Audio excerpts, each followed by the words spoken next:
What's going on, everyone? Welcome back to another video. So I'm continuing the progress, trying to chip away and get this thing ready for its next stage rally. And today going to be taking care of the fuel lines, because if you remember from last video, we figured out what the actual problem was. That right there is the cause of all the issues that it ran into while we were racing. So if you can see, that is a kinked fuel line. That really wasn't last video, that was a while ago actually. Can't really remember because it has been a while since I've made a video. And we're going to be taking care of that today because I don't want to run into kinked fuel lines and stuff anymore. So we're going to bypass all of those stock lines like I should have done in the beginning and stuff with all braided lines pretty much straight to there. So we're going to run flex line all the way back, and then bulkhead fittings right in front of the fuel pump where they'll just go straight into the pump, and I don't have to worry about any stupid lines underneath the car or on top of the tank to worry about like causing issues later on in the future. If you haven't seen all my other videos, like the one where I changed the fuel pump and I realized that wasn't the issue, you should go check them out and make sure you subscribe as well.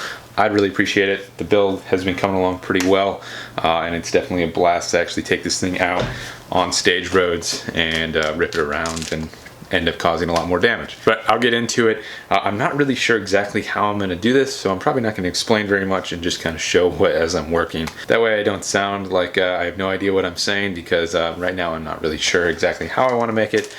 I've got a couple of ideas, but we'll see. We'll see as it progresses which way I actually decide how to do it. I don't know if you can even see me. Once again, super awkward trying to film anything in a cage car on the inside, but I will try to explain a little bit of what I'm trying to accomplish with this. So these are bulkhead fittings for dash 6. So the dash 6 line is going to come onto here, and then I've got just a 5/16 hose adapter here, nipple fitting, to actually pick up a flexible line to go from here to here. So it'll be about 4 inches of flexible line, rubber flexible line, to actually go meet up with the pump. Now the plan is just 2 of these somewhere right around here. So I got to make a box somehow and weld it all up so it's sealed. And there's going to be 2 of these, so one here, and those are just going to be for the return line and the feed line. So pretty simple. The biggest issue with this though, all right, this is a little bit better to talk than trying to talk in there. So anyway, the biggest issue with making a completely solid box and then trying to mount this into it is I'm going to be putting this 90-degree outside, because it's really the only way that makes sense for the car. You have to put the nut on the other side, so it would have to be on like the outside of the box, because it has to be sandwiched between this lip and the nut that actually is going to hold it on to the bulkhead. To be able to get at it though, I won't be able to fully weld up that box, so if I ever need to remove it or get to the hose or anything like that, I won't be able to if I weld up the box fully, which also is going to be an issue when I add in this hose attachment that I just dropped, this one. Once I add this in, I have to be able to get at a hose clamp to actually tighten the rubber hose onto this to go to the fuel pump. So those are 2 issues. So I need to make the top removable, whether I'm hinging it for ease of being able to seal it, or if I just use 2 bolts and actually just bolt it to the top. I'm not sure really what I'm going to do yet. I'm going to make the 3-sided box and the bottom part first, and then we'll kind of see from there. But that's why I don't really want to try to explain everything, so it's going to be a long process anyway, because I'm kind of slow with fabricating, and especially in my garage, it's such a mess and it doesn't work well to make stuff in here, because I gotta like pull the welders out, clear off my welding table, because there's so much junk in here. So I'm just going to try to knock this out real quick, and we'll see what the end result is.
So it's pretty rough looking right now, but I figured I'd give you guys an update since I haven't said anything this entire video.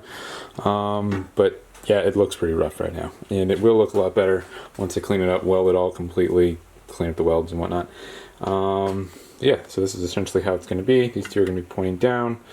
I got to leave enough room, which is why the piece has to come off the top to be able to like change these out in case there's ever like a problem with the hose, as well as to get at the hose clamp that's going to go on here and this one. So that's the whole issue with making this removable on the top. Couldn't just make it all closed in. So now I'm just going to take these tabs. I'll square them off. I just cut them really roughly so far, but these are going to get welded here with a nut on the back side, and then that's going to be holding on this cover that goes right in here. Super jankety, but it'll be better once I actually like size everything perfectly. Using an angle grinder really isn't the perfect way to do this at all, but it shouldn't look too bad once I'm actually done.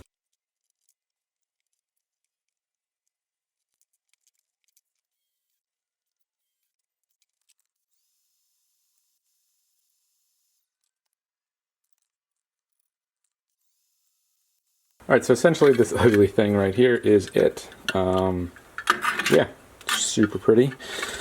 Now, next step is I'm going to fill in this hole. I'm just going to use one because I accidentally got weld inside the nut and I stripped the hex that I have, so I don't feel like going to get another one. I don't think I have any more. So yeah, I'm just going to fill in this hole, grind it off, make it smooth. One is, I mean, it holds it plenty fine. It's not like this is structural at all or has any sort of bearing on anything. It's just a cover so I can actually get the hoses on and off. So yeah, I'm just going to work on cleaning this up, making all the edges square and welding it up completely.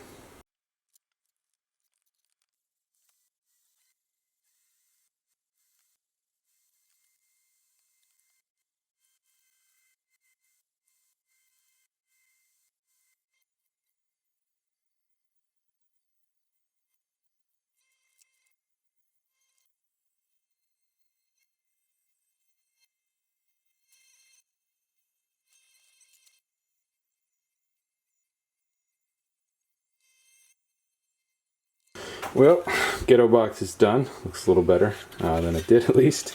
Still looks pretty ghetto, but next step is to grab a hole saw, put two holes in the car where the hoses will pass through to there, because I want to leave as much metal intact in there as possible. That way it doesn't like not have enough structural integrity to actually weld that box on there in case something hits it, like if I climb in the back or something and I accidentally sit on it, so it doesn't just rip the metal right out.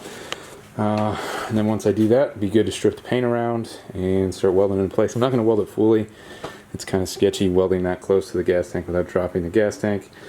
Not going to lie, I'm sure someone will say something in the comments about me being dumb and doing it. So maybe I'll blow up. Who knows?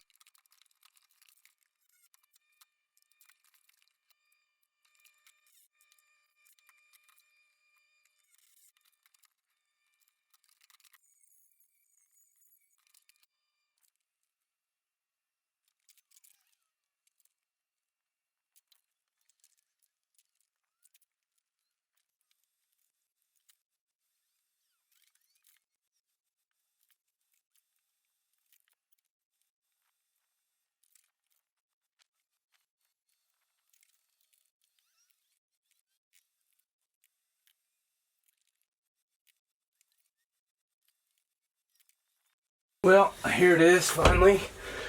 Obviously not the prettiest welds ever, but whatever, it works. It doesn't look too bad. It'll definitely look a lot better once I paint it. It's pretty solid in there. I can't actually reach it to like show you, but it's in there. Those are all tight. I threw those in there before to save me having to throw them in now. I still can, like if I need to pull them out, and I can. It's just kind of a pain because it's not that easy to get a wrench in there. Probably should have made it like half an inch wider just so that would be a little easier, but whatever.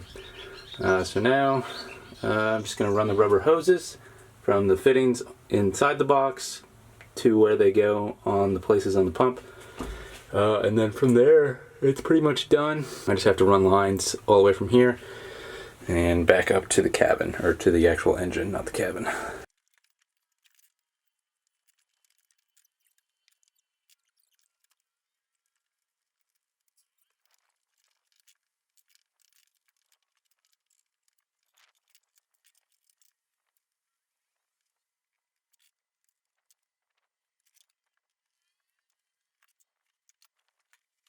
So these are all hooked up in the back. Ran the rubber lines to the fuel pump. So feed is on the left, return is on the right. And now I just have to remake these lines. And they're literally like, not very far off. Even if I pulled the slack, they'd probably be about 6 inches short, which kind of sucks. So I'm just going to disassemble this end and then feed them through the engine bay so I don't mess up that grommet. And start over. I got more line, and I'll just remake them really quick, route them, and plug them in, tighten it all up and whatnot. And the fuel lines should be done, and this thing should be able to run again.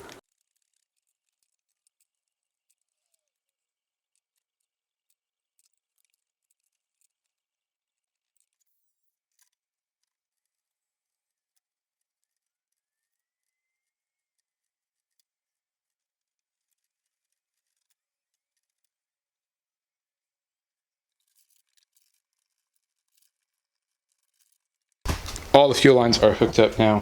I did this while my SD card was downloading, so we got the rears all hooked up. It's temporarily routed, and I'll redo it later when I actually paint the back, that box, so it doesn't look so ugly like it does. But I mean, it doesn't look that bad. It probably looks better than it did before. A little bit more official, I guess. But the car should start, because that should have been the issue, was that kinked fuel lines. So let's give it a shot.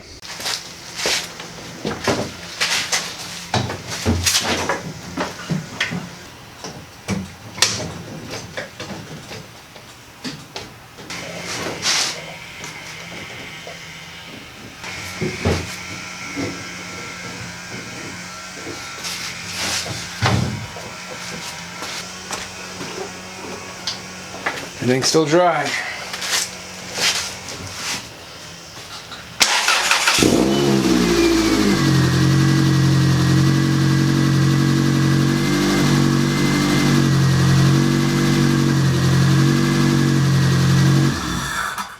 Well, it lives again. It was the kinked fuel line all along. Made sense when I found it anyway. Really sucks that ruined the rally because it would have been a lot more fun with full power and a lot safer on this engine if we weren't going so lean. So good thing nothing bad happened, and I noticed it. Still could have caused quite a bit of issues even after I noticed it. But the car runs, happy about that. Got those fuel lines done, so now there's no fuel lines underneath the car or pretty much outside of the car. It's pretty much goes straight from the cabin to the fuel pump. So that's awesome. One less thing to worry about getting ruined from rocks or something like that. Like that happened initially. So that's awesome that we don't have to worry about that anymore. So yeah, just gonna have to hit that with some paint. Yeah, so it was kind of a weird situation building that box, where I kind of had an idea in my head and I didn't really know exactly how I wanted to do it. So I kind of just went slowly and made changes as I did it. So that's why I didn't explain anything. So happy that it's done though. Kind of sucked, took way too long because I was hoping to get the brake lines done today as well, but they're not done yet. So it's one more thing I can cross off my list though, so that's good. That's all I got for this one. I'll stop making it longer. You guys have a good one. I'll see you with whatever video I got coming out next.